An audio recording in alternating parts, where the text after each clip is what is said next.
Welcome to This Week in BJJ, the world's first and only live jiu-jitsu show. Brought to you by Defense Soap. Defend what you have built. And Q5 Labs. Stay Alpha. And here's your host, Budo Jake. Hello and welcome to a new episode of This Week in BJJ. I'm Budo Jake, and today we're going to have an interview with Pedro Sauer. Pedro Sauer is an 8th degree red and black belt. He trained a lot in Brazil with Ilio Gracie, and he is a fantastic teacher. It's going to be a really interesting interview, and he also shows some really cool techniques on the mat.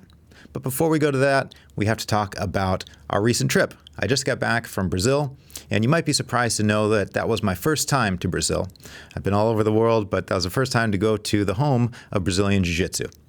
We only had 2 weeks to spend there, and I chose to spend the whole time at the academy of a guy who is one of the most charismatic world champions ever. His name is Heredia, and if you don't know his name, you'll know some of his students' names. Some of the world champions like Cobrinha, like Andre Galvão, Lucas Lepre, Michael Langry, Sergio Moraes, Alan Finfu, all these guys trained with Heredia. Heredia has been off the scene for a number of years due to some personal problems, but he's back in action, his movement is sharp, and his teaching is on point. So we were there to film a series of instructionals with him that covers his takedowns, his guard passes, his sweeps, basically his whole game. And I tell you, you're going to be blown away by some of the moves that you see. Let's take a look at a preview clip of Heredia's DVDs.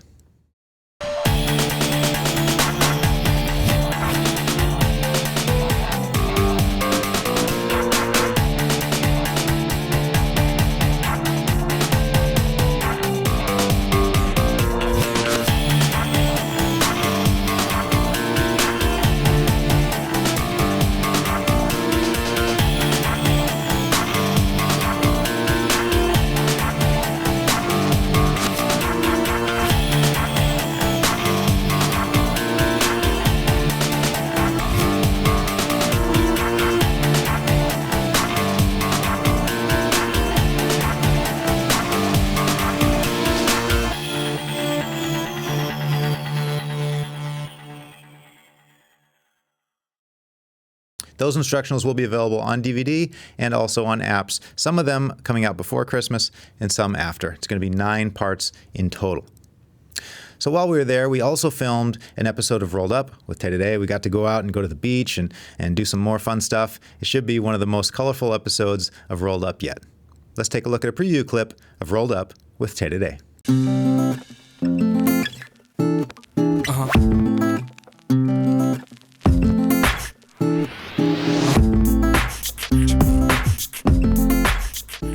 How do you feel being born and living in the favela that has influenced your jiu-jitsu? Acho que me dá mais motivação, né? Mais força, mais gana, né? Acho que o fight, a luta, as brigas na rua, na comunidade é desde criança, né? A gente tem essa energia de brigar um com o outro muito cedo, né? Mas sem técnica, né? Before we go to the new products, I just want to thank the 2 sponsors for that episode of Rolled Up, Deuce Fight Gear and Studio 540. Thank you guys, we couldn't have done it without you. Now let's take a look at some new products. Today we have 3 products to talk about. First up is my 2 instructionals on wrist locks. Now, wrist locks are one of the less explored areas of jiu-jitsu, but I go into great detail on these 2 instructionals. There's almost 30 techniques of wrist locks, how to apply regular goosenecks, reverse goosenecks, and twisting wrist locks from a variety of positions. I think you're going to learn a lot. Let's take a look at a preview clip.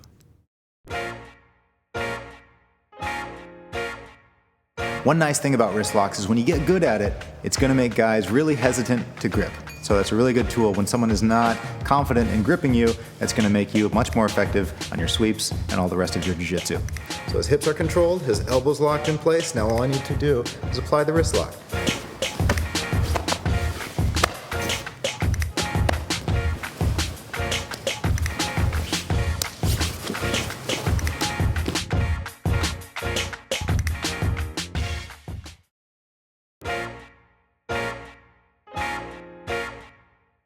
So this first one, we're going to deal with this blade right there.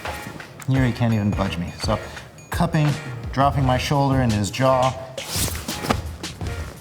I'm gonna lift up my hips and drop my hips this way.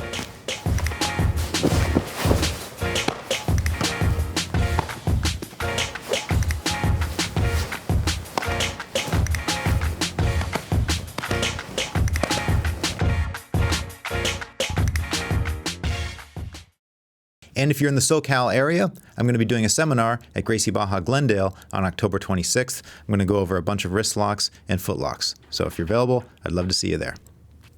Next up is Bernardo Faria's 2 DVD set. This one is all on his half guard, his deep half guard to be specific. And if you watch any of the Pans or World Championships, you'll see that Bernardo uses his exact game. He uses his deep half guard on everybody. He sweeps everybody, and he has a really good, really well-defined game that he teaches very well in this 2 DVD set. Let's take a look at a preview clip of Bernardo Faria's deep half guard instructional.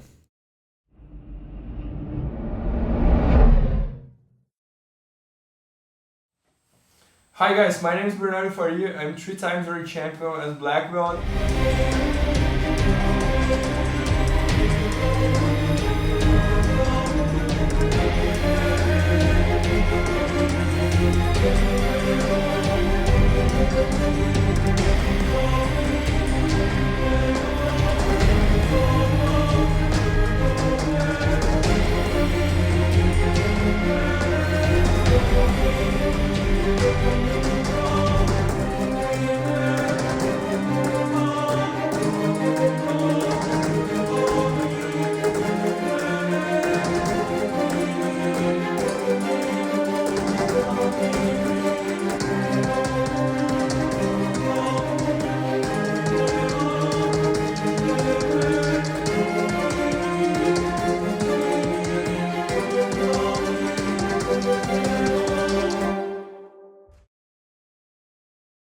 And finally, we have one of the best smash passers in the business, Adolfo Vieira. He's finally shared his secrets on how to smash, pass, and submit his opponents. This is a 4 DVD set, sells for $99.95. It's available now on BudoVideos.com. And man, if there's anybody that can teach you how to smash pass, it's Adolfo Vieira. Now it's time for our interview with Pedro Sauer. He also came along with one of his friends and teammates, Luis Heredia, and they talk about training in Brazil, teaching in America, and they show some really cool techniques on the mat. I think you're really going to enjoy it. Let's get to it now. So today I'm very happy and honored to have Professor Pedro Sauer here and his student, Luis Heredia. Thank you guys for coming in today. Thank you very much. Thank you so much. Professor, you'll probably be happy to know that you are probably the most requested instructor on the show. I get messages on Facebook and Instagram all the time, people asking you to come in, so I'm very happy to have you here, and I know our time is limited. I have a lot of questions for you, but why don't we start from the beginning? You were one of the first instructors to come to America. What year did you move from Brazil to Los Angeles? I moved from Brazil in May of 1990. And why did you move at that time? Well, I moved here. I got a phone call from Rickson one time, and he was, I guess what happened, I was teaching class in a school in Rio de Janeiro, the name is Corpo Quatro. And that school was run by Master Álvaro Barreto, Silver Bering, and 2 other instructors that did women's self-defense and some exercise bodybuilders. And the school performed pretty good in a tournament in Niterói in 1989. And Grandmaster Ilio, everything that I did, I was asking permission to him. And I asked permission to go teach at Corpo Quatro. And right after that, Grandmaster Ilio, it was like, hey, Pedro, you're giving up too much gold to people here. Why do you? He didn't offer me a job at the Grace Academy because there was Hoyler, it was Holker, it was everybody was there. But I believe that he talked to Rickson, and between Rickson and Ilio, well, why Pedro doesn't come here? And that's how I got a phone call home, and it was Rickson, and we talk about, hey, I heard you teaching Jiu-Jitsu. What do you think about coming to America? I said, I'll do it. And basically 2 weeks later, I was in America. I just folded everything that I had in Brazil, and left Brazil in pretty much 15 days' notice. And it took me about 11 years to go back to Brazil. Wow. Brazil is a beautiful country, and I know you had your family there.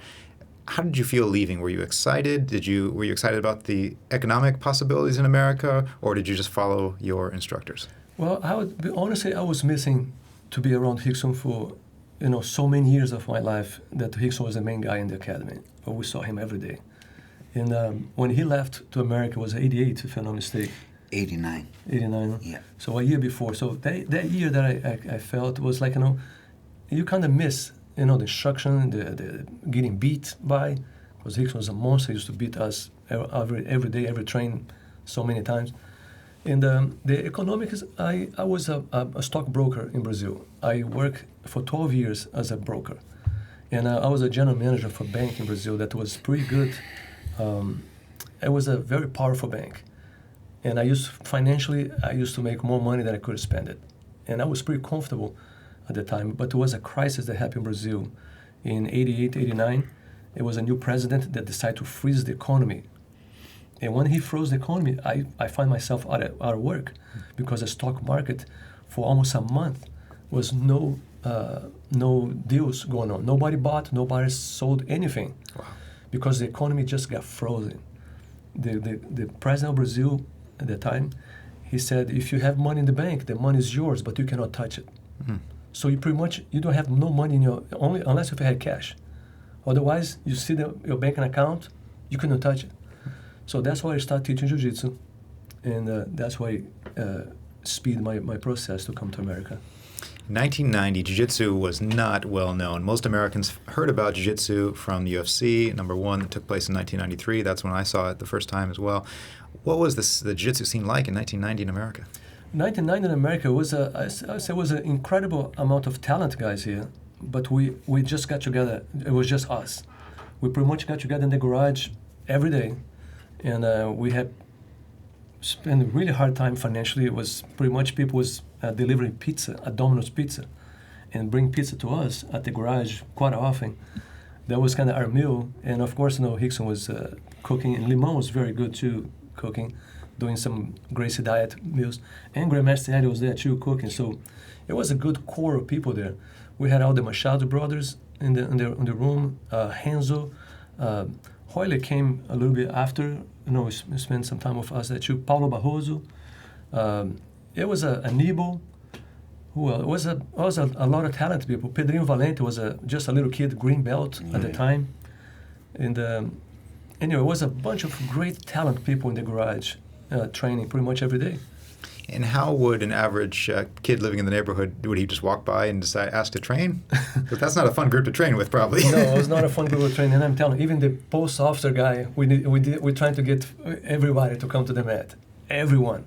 And speak to the point that I didn't speak a word in English when I came to America. Limon was the guy who used to translate to me, and Rickson used to translate. And he used to tell me, so I was like, man, if I'm going to teach class, what am I going to do? And Rickson told me, the only word you got to say was, do like this. And so that's the first thing that I learned was do like this. Mm-hmm. It was a tough beginning. And I bet there was a lot of martial artists who had been training a long time that saw what you guys were doing and thought that they could stand a chance with you. Did you ever have guys challenging you or just wanting to try out their style? Yeah, we had a lot of people who try this style. And of course, the hardcore martial art guys, they didn't want to actually get together with the core group of people. I believe that we are more like a threat to the environment of martial arts. So they didn't welcome too much the jiu-jitsu guys. And after that, Heredia started putting the open challenge. I believe it was 92, October 92, if I'm not mistaken. It was a big challenge on the Black Belt magazine offering $100,000 for who could win a black belt in jiu-jitsu. And that brought up some kind of animosity. Not so many people want to do it, but that was just like a trick. The idea was like, okay, it's 100,000, but you got to put 10,000. Mm-hmm. You put 10,000, and you can win 100. But if you want to fight with no money, you're already here. Let's shake hands and just fight with no money. And that's what every fight, every match was just like that. Did you have many of those matches? In Utah, I had many of those matches. In Salt Lake City, Utah, I have at least probably 5 or 6 guys that knock on my door with a magazine and show me. And I didn't speak English, so the only word that I knew was fight. Mm-hmm. So the guy, fight. When he saw fight, I said, okay, fight. And I brought the guy to the house. I had my kids at that time. I was just, Priscilla and Thaisa was 4 and 7 years old, and watching cartoons, and me in the other room getting a major. But we used to put gloves. Uh-huh. So at the time, I say, oh, if you're karate, kung fu, Wing Chun, you put gloves, because if you hit me, at least it's glove-wise. So that's what we start with. Give glove to those guys.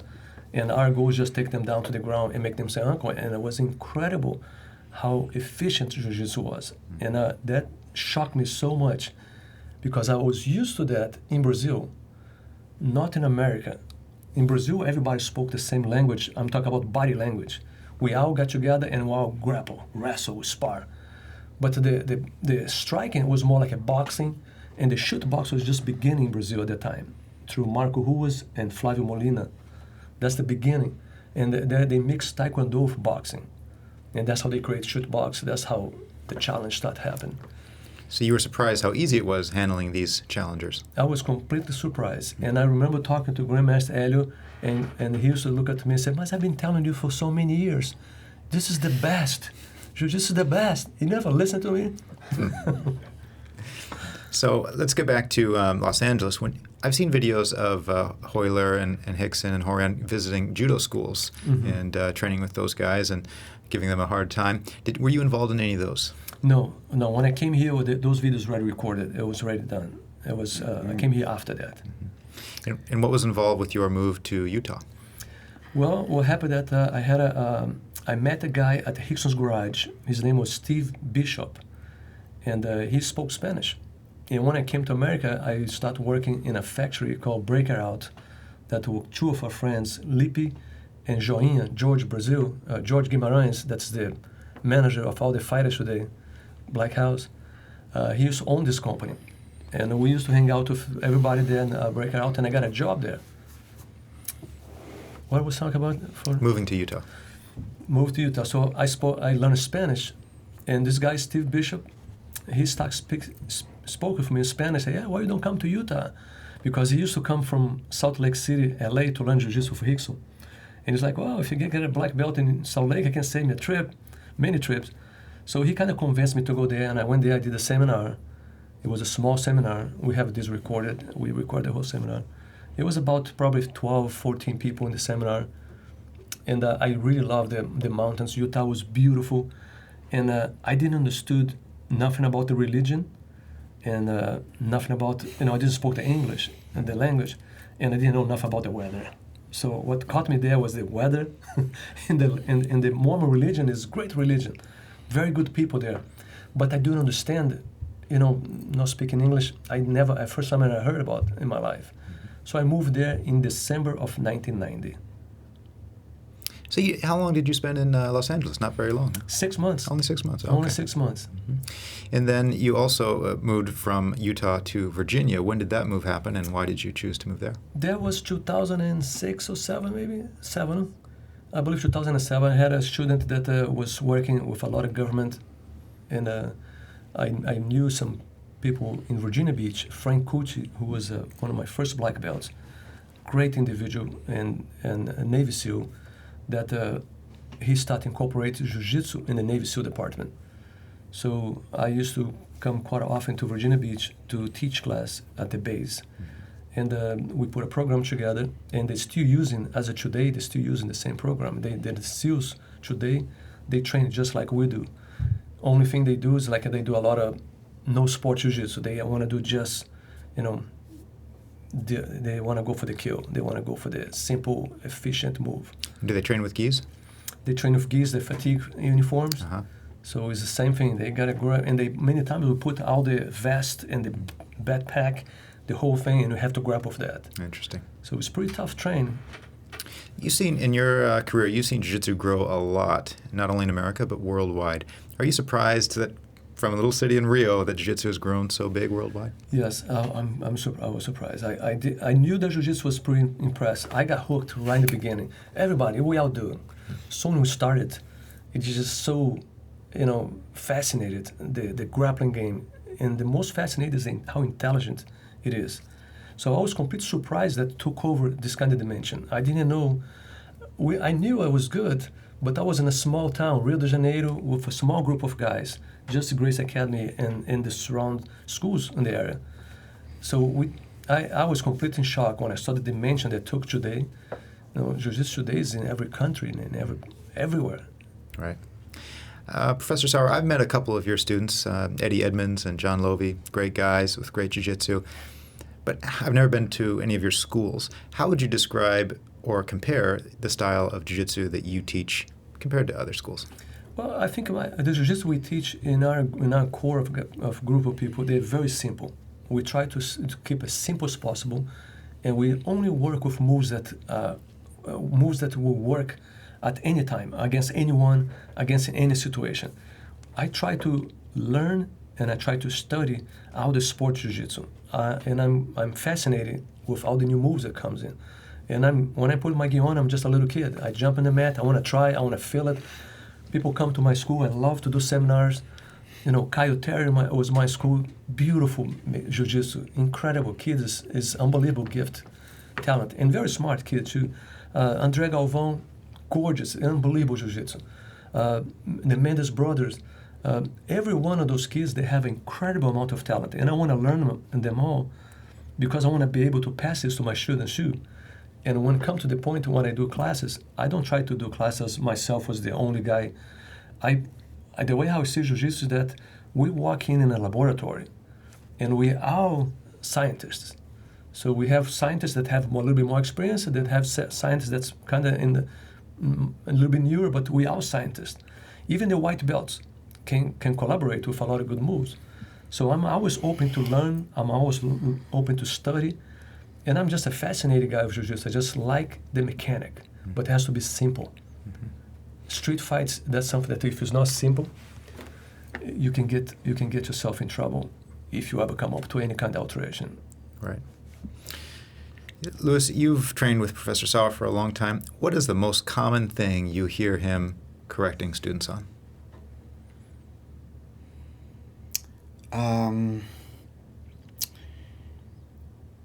Actually, Pedro has a very special way of communicating with his students, and one of the things that he's one of the things that he just to confirm what he says, it's like he likes to feel the position. So I've never seen Pedro putting any of his students down or making them feel bad because the position wasn't correct or the question wasn't formulated the proper way. As a matter of fact, that's one of the things that I like the most on him, that I appreciate being with him, which is it's like he's very open. I come up with a question or something, he's like, oh, let me feel it. So one of the things that actually that I can say that I feel that he do the most is it's open the situation to feel. He's actually to experience the position or the situation that was created. So yeah, that's one of the things that Pedro brings the most on him, I think. He's beside him being an encyclopedia himself. So it's kind of a cool the way he approaches the game and he explains jiu-jitsu. Right. On a similar note, what is the most common problem or common mistake that you see students making, regardless of belt level?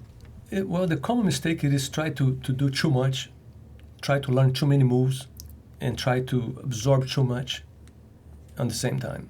And that's, I think, is a problem, because you kind of take a little piece here, take a little piece there, little piece here, little piece there. It's almost like a bird that has no feather.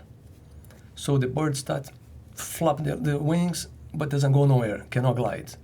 And I believe in jiu-jitsu, we gotta let it glide. You gotta glide from moves to moves. You have to just let it flow. And the repetition is something that's very important to have.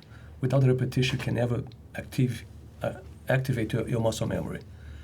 You mentioned repetition. I think you mean drilling by that. In one particular class, how many times do you think you should drill one particular move? Well, I believe that if you can come up with a minimum of 20 repetitions, just do as a basic 20 repetition. When you do armbar, do 20 times. But I like to do 20 times, just not with one partner, I like switch partners, because if I can have guys your size, and I only do a couple times with you, and after that I get somebody who's a lot smaller than you, I do a couple times, and after that I get somebody who's way bigger, and I do a couple of times. Those 3 variations just only serve to disturb my mind. I cannot assimilate the same moves because they're 3 different sizes. I only did a few times. But if I can do 20 times with you, 20 times with other person, 20 times with other one, I'm gonna start to figure out little things. Man, for a bigger guy, I need to shoot my hips a little bit higher. For a little guy, I have to be a little bit tighter. And that's the point, is how to make the student think about that. Right. You know, if you think about other martial arts, judo and even wrestling, those guys drill like crazy, a lot more than the typical jiu-jitsu student. In jiu-jitsu, it tends to be a little more laid back, and maybe that's just because of the Brazilian influence, you know. But do you think jiu-jitsu guys are lazier than judo and wrestlers? Well, I won't say lazier, but we get a little bit more soft. Jiu-jitsu guys, they have more soft, more easy way in. If you see a discipline that a wrestler has, if you put this kind of mindset in a jiu-jitsu practitioner, he's going to be a monster. But, you know, when you talk about jiu-jitsu, we talk about breaking joints, you know, hyperextending arms, hyperextending necks. So you got to have some kind of finesse. You got to be delicate when you guys train, when you practice. And one thing that I like to talk to everybody is that when you do jiu-jitsu, try to thinking about you are teaching jiu-jitsu to your 5-year-old daughter. And you want to show her how to do the choke. Are you going to put your hand on the neck and just going to shake her up and that's how you do the choke? Or you're just going to sneak it easy and just try to put your hand very easy and try to make adjustment? So same thing about the arm. When you put it on the arm bar, you're gonna hyperextend the arm, or you're just going to very nicely just put the position. I like to see people exploring finesse. I think that's the most important. Thinking back on your early days of training, what's a lesson that you remember learning from Ilio Gracie? Oh, I think that most of lesson was pretty much even outside of the mat area.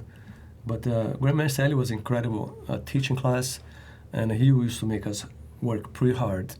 And he was he was in his 60s the first time I met him. And I remember shaking his hands, you know, pretty heavy, big hands. And he was a pretty intense individual. He was my first time that I did jiu-jitsu, I didn't like at all. I was ready to quit. Took me 2 years to go back. Really? Yeah. Yeah, because it was a pretty tough deal. I remember first time that I did jiu-jitsu seriously, I got beat so badly that I spent probably half an hour to 40 minutes in the toilet having convulsions. Right. And Grandmaster Elio and Rickson on the door look at me, and Rickson, Elio used to say, "So Rickson, that's your tough friend that does boxing? He doesn't look very tough for me." And Rickson's like, "Come on, Elio, leave him alone. You're never going to see him again." The moment when when I left the bathroom, I remember that I was wearing a gi. It was a long gi. The guy's name was Victor Vasconcelos. I'm not sure if you remember that guy. He was really old, pretty even older than the most time. But he was another guy who used to work with the clothes. His name was Serginho. He was a black kid. He was a vicious, tough kid. He used to whip me all the time. There was another guy there that used to have some kind of disability. Grandmaster Elio student with disability. It was like maybe sometimes he used to drool a little bit.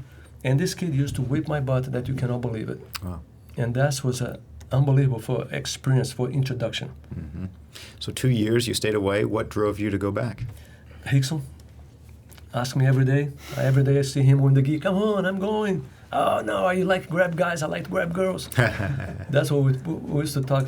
And I saw him passing by every day, go to the academy. And one time he asked me for a ride. And I was a minor. I had my car already. I was the only kid in the neighborhood that has a car. It was my sister's name. So he asked me for a ride, and I gave him a ride to the downtown academy. And there was a parking spot right in the front. It's like, "Park the car, park the car." And I couldn't refuse. So I parked the car. He took me over there, dragged me over there. And that was Hoyler that whipped my butt so badly too. And after that, you were hooked? After that, I was hooked. I said, "No, I got to learn." Because what happened is I got in a bus. A couple days later, I remember getting in a bus. And when I was in a Rio de Janeiro bus, the bus was completely packed. And I was totally humble. with my head down, totally insecure. I look around and I start thinking, oh my gosh, how many people in this bus know this stuff? And that was terrifying to me. So you were going to jiu-jitsu from a self-defense point of view. You wanted to feel more safe on the street. Well, in Rio de Janeiro, when you grow up in Rio, we have to fight just to keep our tennis shoes on our feet. You get a brand new tennis shoes, you go to the school, some other kid look to your shoes, hey, I like those shoes, take it out. And you have to fight for it. I guess that's what the reason that most of us pretty much got hooked up to jiu-jitsu, that he really got, all the toughest kids in the neighborhood were all jiu-jitsu fighters, so they all like pretty much who control the neighborhood, and we want to be part of it. Just like it was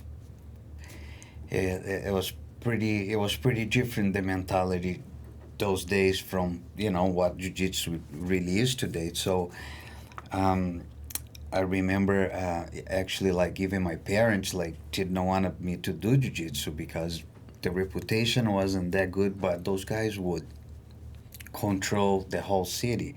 And it was pretty much, in my case, I would say that was more like learning to defend myself so I could walk in my neighborhood and don't feel threat, and don't get my shoe stolen, my little jacket stolen.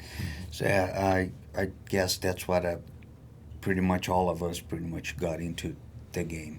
Yeah, and I think if you look around the world and look at the places that are dangerous places to live, guys that train become really strong because they're used to fighting their whole lives. Yeah. I just got back from Rio, and I was hanging around a bunch of the kids from the favela. And those kids were probably 15, 16, 17 years old, but they were tough as nails just because they've been fighting their whole lives. Yep, you fight for your shoes, and that's what it is. Professor Sauer, we got a question from one of our followers on Facebook, and he's asking why you fold your gi the other side over. This is 100% habit. He's got no reason. I just fold my gi for the first time, and I think 40 years later, I cannot turn the other side. It's just like awkward for me if I turn the other side. Nobody ever told me, hey, you got to turn the other side. So I always turn that way. It's no other reason whatsoever. I've seen a lot of threads, a lot of people talk about in Facebook and tweeting and stuff like that, saying that it's for make the choke easier or to defend the choke better, or if you pass the guard to the left or the right, is nothing to do about it. 100% habit. Do your students follow that habit as well? Not as many. I think I believe you just mentioned that Ricky was the one guy who did it. Ricky Landale, who's an incredible talent kid. I seen him folding the gi to the side shoe, and I see once in a while I see somebody folding different, but it's just habit. There's nothing Okay. beside the habit. Just a little historical fact. In Japan, the only time you fold it the other way on top is when somebody's dead. Oh. When you're going to bury them, when they're in the casket or whatever, that's the only time they go the other way. Okay. So I hope that's not a premonition or No, anything. I don't think like so, because it's been folded like this for 40 years. Okay, you're safe then. You're safe. Okay, well, let's head out to the mats. And any idea what you're going to show today? Well, I'll show you. We're going to try to work a little bit, couple self-defense moves standing up. And we're going to try to do some pass the guard. And anything else. We can bring a lot of, of course, I'm always open. Every time when I do seminars or class, in class I do have a plan. We follow curriculum. But seminars, every time when I do seminars, I go there and ask any problems. Let's try to work on questions. So I let people bring questions, and I like to try to, and this is something we talked a little bit earlier here, Jiu-Jitsu, the best answer that you can give for moves is not when you see it, but it's when you feel it. I can watch tournaments, I can watch two guys competing tournament, and if I'm outside coaching and I say anything, I'll guarantee you that if you go there and you put yourself in that position, you might do something different. Because it's just a muscle memory. And I think that's most important for us, is to always work with the muscle memory. That's why it's important to correct the muscle memory. Yep. Before we head out, if anybody wants to find you online, how can they reach you? How can they contact you? It's our website, pedrosauer.com. We do have the 120 schools all over across the world, and the great guys. Everybody follow the Grandmaster Ilio curriculum, and everybody has a scientist mind. Nobody's better than anyone. you know, everybody there, we all just share moves. I like to have an academy where anybody can walk in, and a little kid can benefit, a little girl can benefit the same way that a two-time Olympic gold medalist in wrestling can benefit. I think that's the most important, is to make sure that everybody, when you're in the school, you're just in a laboratory. You're not in a school that you need to prove, you need to fight. No, you just come there.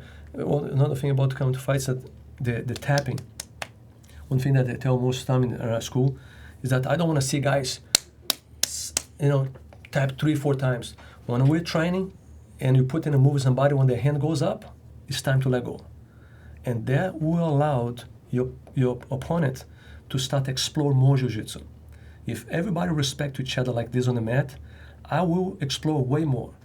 If I come to the mat and I'm terrified that you're going to break my joints and I need to tap really quick, the moment you put a move in me, I'm tapping right away. I'm contract right away. If I trust you and I know that my hand's going up, you're already releasing the move, doesn't mean you're going to let me go. You're just releasing the pressure. But you're going to let me work in a new dimension of the move. I'm going to try to explore more. Because I know if Lemon put me in an armbar, I know he's not going to snap my arm. So I'm going to try to escape. I'm going to try to twist. I'm going to try to bend. I'm going to try things. And he's going to let me go. My hand went up already, so he know he already got me. So now let me try to work things out. That's what I like to pass in the schools. I like that idea. And Professor Sauer also has 2 great books and a couple awesome DVDs, all available on BudoVideos.com. Let's go to the mats, guys. All right. Passing the guard is very important for us to thinking about how to control my opponent here. I want to see those feet always away from you. So you just got to wait for the energy. So I got to wait for see what you're doing, if you're going to push this way, that way, and I want to go around. Right.